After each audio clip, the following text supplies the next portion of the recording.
அனைவருக்கும் வணக்கங்க. இது பாருங்கள் எங்கள் மாடி தோட்டம். மாடி தோட்டத்துக்கு 1 மாதம் ஆச்சுங்க இந்த ஆடிப்பட்டத்துக்கு தயார் பண்ணுறதுக்கு.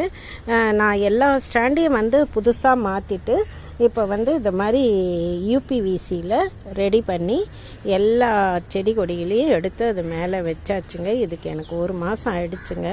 ரொம்ப கஷ்டமான வேலைகள் தான். ஆனாலும் இந்த தோட்டத்து மேலே நான் கொண்ட ஆர்வத்தால் எல்லாத்தையும் தயார் பண்ணி ரொம்ப அழகாக வச்சாச்சுங்க. இப்போ பார்த்திங்கன்னா ரொம்ப நீட்டாகவும் க்ளீனாகவும் என்னுடைய மாடி தோட்டம் ஆயிடுச்சுங்க. பார்க்குறதுக்கே அவ்வளோ அழகாக இருக்குங்க. அந்த அளவுக்கு நான் தயார் பண்ணி எல்லாத்தையும் வச்சுருக்கேங்க. இது கடினமான பணி தாங்க. இருந்தாலும் நம்ம மாடி தோட்டத்தை நம்ம சுத்தமாக பராமரிக்கணுங்க. இல்லைன்னா பூச்சி நத்தை அந்த மாதிரி எல்லாம் நிறைய வர ஆரம்பிச்சிருங்க. அனைவருக்கும் மிக்க நன்றிங்க.